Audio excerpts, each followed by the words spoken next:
All right, here we are for round 2 of GrowBox education. I'm actually getting mine as well. I've learned a few things just here and prepping for the video.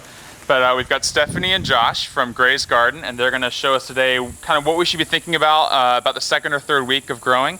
It's going to pertain to the corn and peas that we put in last week. Even though you have some things that might be different, we'll still cover that in general. So we'll go ahead and get started here with our GrowBox right here.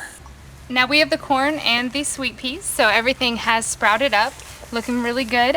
You might be running into a few things. Caterpillars really like corn, especially this time of the year. So mostly the best thing to do with that is hand pick those guys off.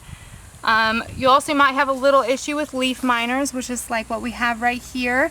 They're not going to hurt the plant. The plant's going to keep growing. Don't really worry about that too much. You can pick off the leaf if it looks too damaged. Another thing, if you're having a really big pest problem, is you can make an organic pest control, which is cayenne pepper and garlic powder. You can use both the powders from your kitchen cabinet if you're not growing them yourselves. Mix them with water as thick as you possibly can. Put it in a spray bottle and spray it on there. It doesn't hurt the caterpillars, but it burns them. They don't really like it. The flavor is terrible, and they'll move on to something more interesting. It's important to notice, especially with these leaf miners here, first of all, that any green on the leaves is going to photosynthesize. So if your plant is covered with this, it might be better just to leave them alone, because any green is going to help the plant out. On top of it, the topical organic pesticide that she talked about is not going to affect the leaf miners. Once they're in, and only a systemic pesticide will help with that, but you don't use those, especially on edible plants. So it's really important not to overreact on the leaf miner situation. Your sweet peas here, they have these little tendrils on them that are going to want to grab and climb so that they can trellis themselves up.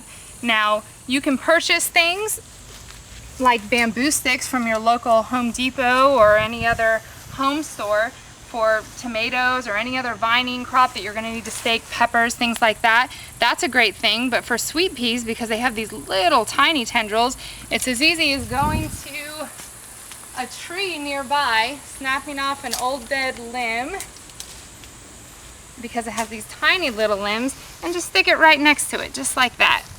It'll climb all over and be just tall enough that the sweet pea will have something to stand on. Now, do you need to train it? Like, do you need to go ahead and help it over there, or will it find it, or what do you suggest? It usually would find it, but if it doesn't find it within a few days, just take it like that and just pull it over. So that little tendril will just climb right up there. Cool. All right, and you see these spots here where we haven't had any of our seeds germinate that we planted.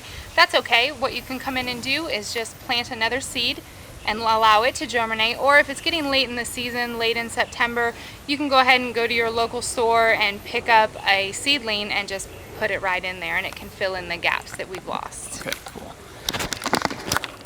Speaking of seedlings, the UCF Arboretum has a really good gardening program, and they sell their seedlings at a very inexpensive price at the Audubon Park Community Market, and that's on Monday nights. There'll be some links under this video for that.